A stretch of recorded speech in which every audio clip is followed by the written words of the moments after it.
Pour que cette trajectoire de soins soit vraiment fonctionnelle, nous pensons à une série d'adjuvants, d'actions qui vont vraiment potentialiser cette trajectoire. D'une part, on va penser à mettre en place des mécanismes permettant de partager l'information. Je mets information part pour partager.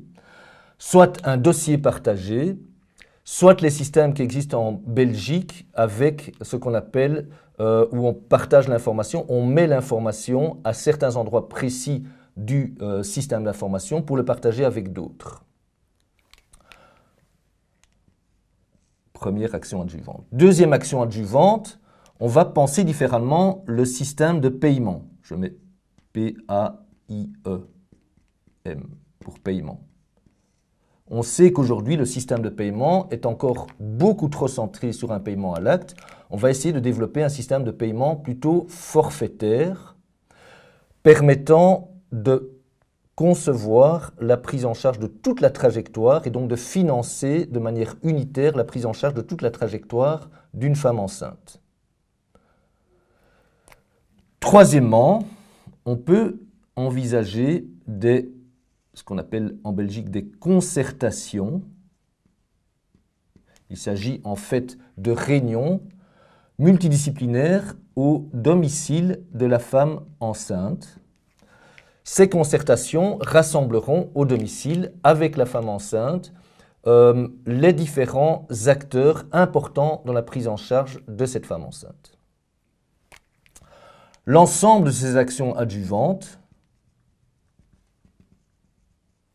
bien sûr, on espère, va renforcer l'amélioration de la continuité des soins. Mais par ailleurs, on espère aussi, pour autant que l'information partagée soit gérée notamment par des prestataires de proximité, pour autant que quand on fasse des concertations à domicile, ces concertations à domicile incluent les prestataires de proximité, on espère que ça va renforcer la visibilité des prestataires de proximité. Et du coup, on l'espère aussi, renforcer les mécanismes de solidarité, renforcer l'autonomie des individus. Autre adjuvant possible consiste en l'organisation d'une consultation prénatale dans les quartiers des femmes enceintes. À l'opposition de ce qui se fait classiquement aujourd'hui, on fait la consultation prénatale plutôt à l'hôpital, loin souvent du lieu de vie de la femme enceinte, même si on sait que l'ONE, avec les TMS, organise ce type de consultation. Et donc on va renforcer, soit créer, ce type de consultation prénatale de quartier. On espère du coup qu'en renforçant ces consultations prénatales de quartier, on va de nouveau améliorer la visibilité des prestataires de proximité. Troisième adjuvant,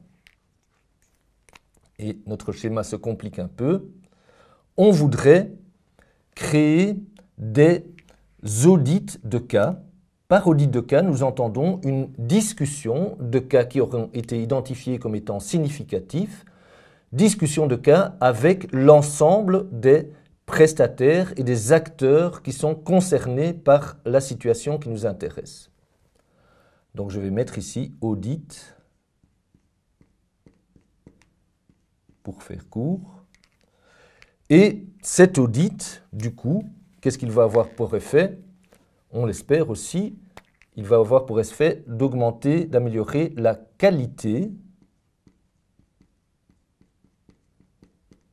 en ne regardant pas seulement à la problématique en termes de continuité et en termes de prise en charge des risques et des complications, mais en regardant aussi à la capacité de ma prise en charge d'améliorer la visibilité des prestataires de proximité.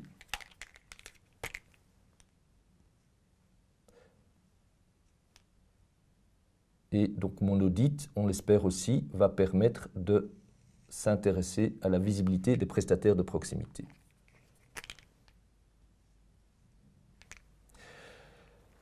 L'audit va du coup aussi permettre de renforcer la gouvernance centrée sur un contexte, parce que l'audit va sortir comme étant un des éléments clés permettant de créer entre les personnes impliquées dans la gouvernance une capacité de décision et de réflexion partagée entre ces différentes personnes-là.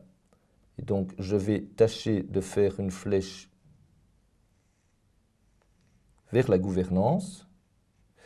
Et on sait que si cette gouvernance est renforcée, ben cette gouvernance va renforcer la visibilité des prestataires de proximité, mais finalement, cette gouvernance va aussi permettre de renforcer le fonctionnement de ma trajectoire de soins et renforcer l'organisation des CPN de quartier.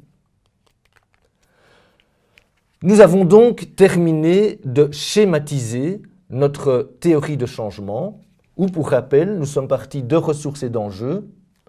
Nous avons défini des objectifs sur le court terme et sur le long terme, et à partir de ça, nous avons défini un ensemble d'actions devant permettre d'atteindre ces objectifs sur le court terme et sur le long terme. Cet ensemble d'actions sont liées les unes aux autres par des liens de causalité hypothétique que nous devrons éventuellement vérifier par la suite.